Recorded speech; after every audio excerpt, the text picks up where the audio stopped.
Well, hello everyone, and welcome. Uh, we are in Scandinavian Film Festival L.A. along with Scandinavia House in New York.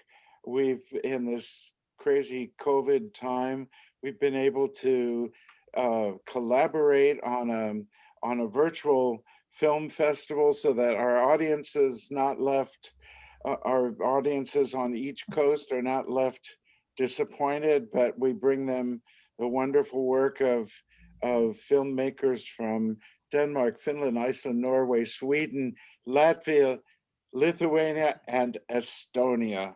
And I'm the founder and director of Scandinavian Film Festival L.A., and this is our 22nd year.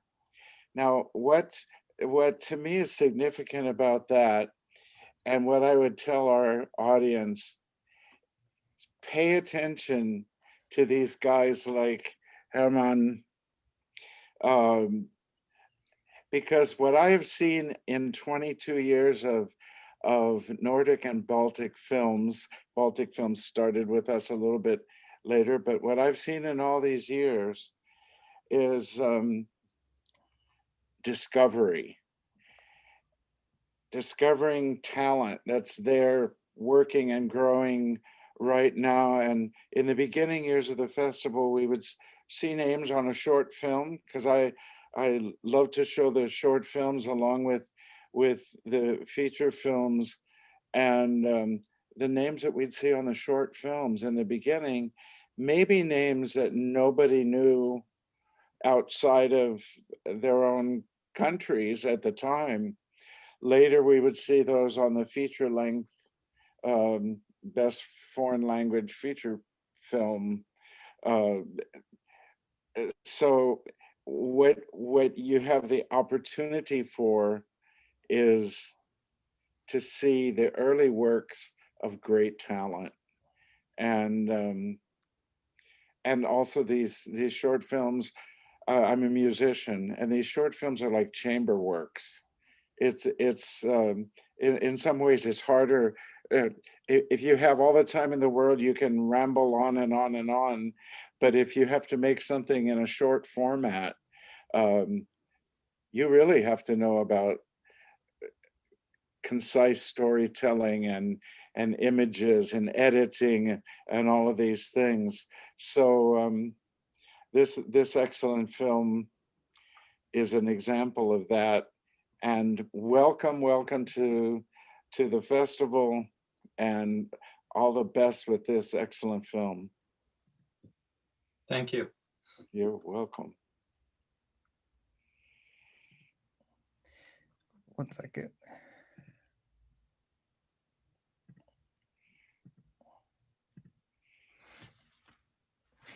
So I'm Kyle. I represent the New York side of the film festival this year. I work for Scandinavia House, and we have German Golub here with us.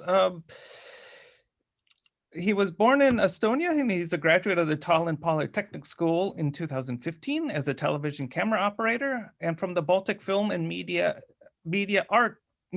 Arts and Communication Schools in 2020 with a cum laude as a film director. Aside from his studies, Herman has been freelancing for Estonian public broadcasting, various Estonian production companies, and foreign productions, including Tenet. His filmography to date consists of several student short films, including Sealed in 2019, and that was filmed in China, Black and White in Colors in 2019, and My Dear Corpses, which won the Student Academy Award in this category, International Narrative Short Films. Congratulations very much, Herman, on this film. Thank you. This film is now eligible due to your the award for the Student Academy Award. This film is now eligible for Best Short Film for the Academy Awards. Is that correct? Yeah, live short film. Yeah. Yep. Okay, and since you have won this award, I was just wondering if you could talk a little bit more about winning the award and what has this done for your career so far. Oh, yeah, of course. So basically, we started off that we did this film in school as just trying to learn new things, and that was the last film that we were allowed or had the possibility to do in the film school. And so we decided to do something that we find attractive in a sense of storytelling, that simple Estonian boy, simple setup, just boy needs to take care of his mother and get his apartments back, and so he needs money for that. And we decided that you cannot write some stories in cafeterias. We have to go outside and see the life, and we went to the countryside. And at one point I did myself that job that was represented in a film, but I'm not that's not biographical in any sense. And we showed it in school, and school decided that we're gonna send it to the academy. And step by step the bonuses came in as that we were shortlisted and the finalist, and then won. And then the explosion happened. And first was in Estonia, then all over the place, every people from different countries, and academy by itself, they made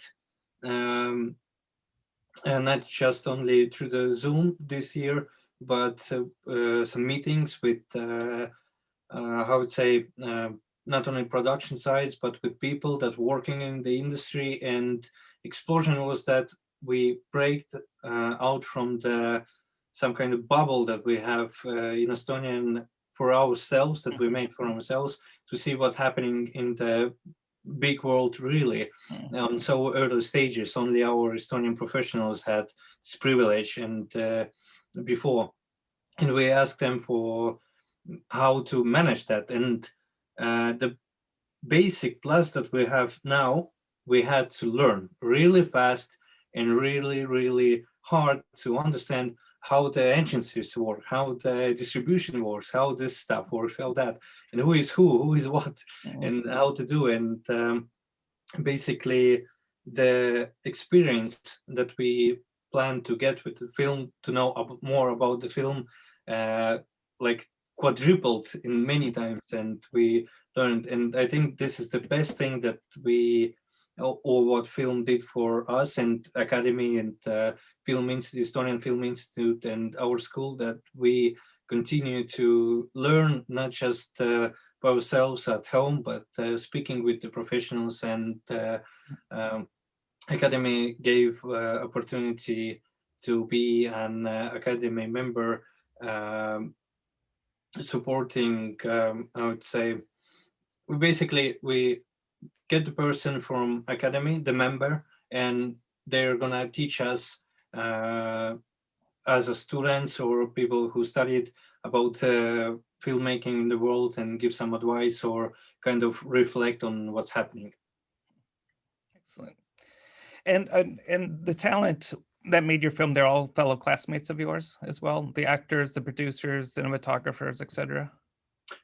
We have a system that we have 6 different categories that people apply to the studies, as director, screenwriter, and etc. And those are my classmates, but we have, for example, production designer is from Estonian Academy of Arts. Our lead actor was from Estonian Viljandi Culture Academy. And of course, professional actors as Erki Laur, Tiina Taret, and etc. Many of them are just working professionals. So it's kind of symbiosis of many people, and not just our school, but basically all the people who helped, and from different organizations. And of course, first time we worked with Tartu Film Foundation, that was helping us to kind of sort of out and how to film and where to film, and of course gave other supports to just film the film in Tartumaa, that's Tartu district, the city of Tartu. I was so impressed with how you took the subject of death and you put so much life into it. You mentioned that you had a similar job in the past, but I was just wondering, can you talk a little bit more about that? So, and how did this story come to you, and sort of why did you want to tell such a story with such a dark subject? Yeah, this story is was not made because of me or my experience. I just had the idea that we have to take a simple situation and put in the real, in a sense, world. And I started with such a thing like rite of passage. So we have the rituals, we had all the human history, and we had them. And when different stages, when person goes from boy to man, girl from girl to woman, and marrying children and all that, we all have that in our life. And of course death. And I'm not against the technology. I really appreciate our technologies today, but in some kind of weird manner, we started to forgetting maybe that we are not immortal. So we are gonna face death one time, and death always was like kind of mystical or some kind of hidden side, and even today. So how it was in, for example, in Estonia, in some countries near side in old ages, that if somebody died, the whole family was nearby. If it's normal process, then all family got the opportunity. Some older people wash the body, and basically they bury down and all together, and everybody knew what the death is. Actually, they seen it, they know it. Today is a little bit maybe commercialized, maybe somewhere hidden, that you basically, if we take the normal basic people, gets human gets old, he got sick, he goes to hospital, then somebody rings, says, unfortunately somebody is dead, that you're a sibling or relative, and you pay money and you show up to the funeral. And that's not how we work as human beings. And we decided to tell the story that is basically, I don't know, 700,000 or how long the human or our nature exists, that we have to face it, and it will be at some point. And we have to move from one side, from one stage of our lives to next. For example, as a film, we start that person loses the house, and you have to move out. And we, as for example, me as a boy, I had one day when I had to move out from my parents' house, and so basically everyone of us does. And one day will arrive, and somebody is gonna marrying somebody or having children, or eventually, sadly, but we are gonna die. But this film specifically is not for those who are dead, but those who are still alive. So life goes on, and that was the point, and show that we, no matter what's happening, it's just next stage, and we are moving further. And you can find all of this mainly, or basically, you can find all of this in our film. And I was wondering if there was any sort of commentary on society as well. You start off the film where the mother is being kicked out of their house on Erkki's birthday, pretty, with no help at all, and then and immediately you go to Erkki's job, where he's picking up dead people around the countryside, sort of without any compassion. I don't know if there was if you're trying to have a commentary on society as a whole, how we treat the living is also how as a metaphor, is how we treat the dead is how we treat the living as well. Of course, there's some kind of a commentary on this, but this one, I would say, if Erkki and Dot do their job, and they go to one place to another place, they're just doing their job. And so this person who came to their door and said that you have to move out from this house, he's doing his job. So it's kind of difficult in a sense that we have our lives, we're all human beings, but there are society and realities that somebody has to do that job, and that we see in film. All the jobs in the world has to be done, and somebody has to do it, and Right, so right. It's not the person's fault that the job exists. yeah, because that's the product of our society, that we are living together. So Right. some jobs have to be done, and somebody have to be doing those, and nobody uh, or often nobody thinks that what will happen or what impact this has on a person. And for example, today we have that's really working, in a sense that people who are really working uh, uh, first line, Right. all people who the carriers, medics, in the shops, everywhere, they're doing the job, and nobody feels how they may be stressed that they have to be on the front line if the virus is all around, but they still have to do it. And it's gonna be this year, it was before, it's gonna be in future. Right. And just to be clear, this film was made before the pandemic, correct? Yeah, this film was actually, it's so close to the pandemic, it's basically impacted our post-production really hard. But I started writing before the pandemic. We filmed when pandemic wasn't yet pandemic, it was only in Asia. And when we were done with filming, then virus came to Europe. And from that point, we basically edited. We, like, me and my editor were sitting behind a huge table, and basically with sanitizers and disinfectants on each other. But we kind of categorized as family on that point already. So we continued, and sound, we did that. Ruben Joosepalo, who is leading.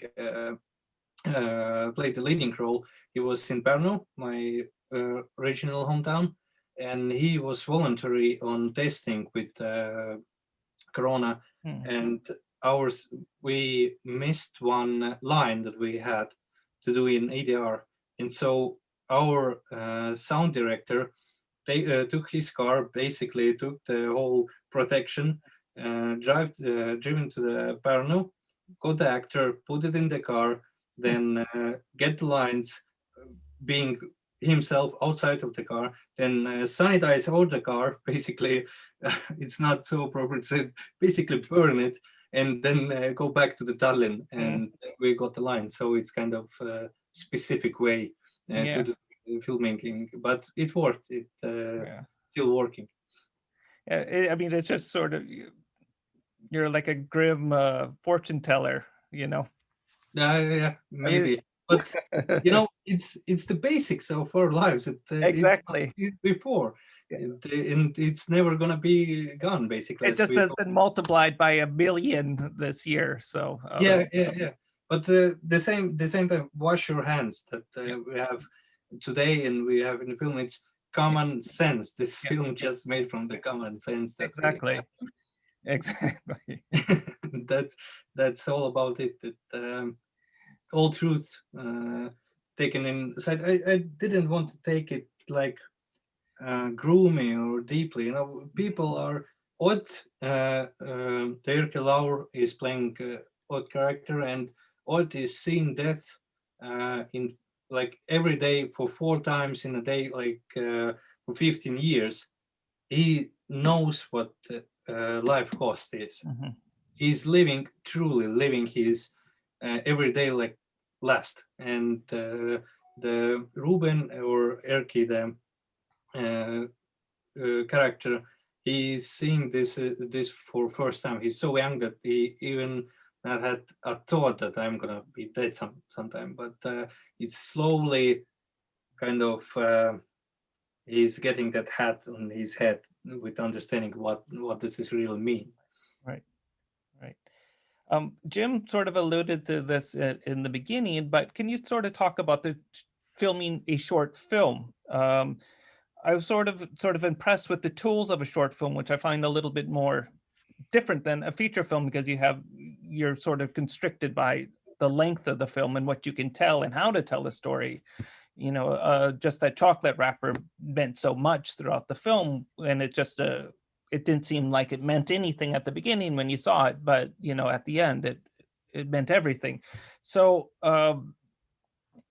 did you feel that you were constrained by the short film format, or do you think it worked well in this case? So in this case, it's worked well, but to be honest, it's like 34 minutes. It's basically on last end of the short film, right, as it can be, because I would say I'm not so quite comfortable with short story making or telling, because I didn't want to tell anecdote. I wanted to tell the whole kind of day, and this day is like every day that is going to be in some person's life now, and the tools are basically the same. You know, it's kind of, if we take it simple, we have 3 acts, for example,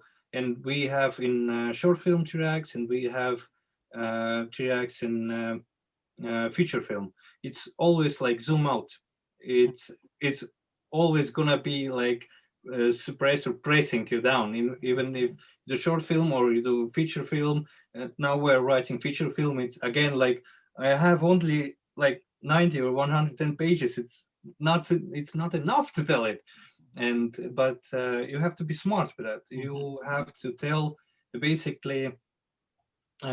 One shot has to be so precise, and every shot of next shot, they have to be all precise, and it doesn't really matter that we did 3 minutes, 15 minutes, or 30 minutes. It's always per shot.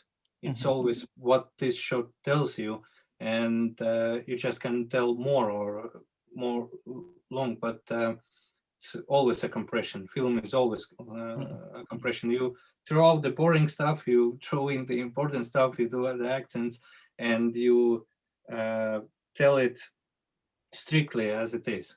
That's my vision. Like I understand it, or I studied it, but short films are hard to make, and especially what you can tell, because you have to basically tell everything with one sentence, and it takes really long time and period how to say it, or how to spell it, or how to write it, and the same goes for the film. I think sorry, go ahead. I think this is the basics that I've learned with this film and before, and you never have the time to tell it, never, like, and people never have the time to watch it. If they are in the cinema, please show them something. So that's the main points that we had with my classmates and others. And I'm just sort of curious, by watching it too, alternatively, could you make this into a feature-length film? Do you feel like there's enough story there? It's enough story, but for me, it's kind of, I would say, I already told it. So it's for me, it's like done. Somebody said that it's a great like pilot for miniseries that you can go and go and go. Right. But is that necessary? That was the question. So we told the story that the whole magic maybe is that we capture this moment, and it's gonna be like this, like forever, or how cinema or our digital and other stuff exist. So it can be if push it hardly, but does it need to be? I don't know. Fair enough. And I guess that brings us to the question of, so what are you working on next? Yeah, right now I'm with my co-writer. We are writing the story of, she's well known maybe in US and all the world on certain time in a certain region. It's a story about a woman cyclist in 1980s that was from Estonia. Her name is Riika Salome, and we basically writing her story, how she won in 1988 the golden of Seoul Olympics in track cycling. Okay.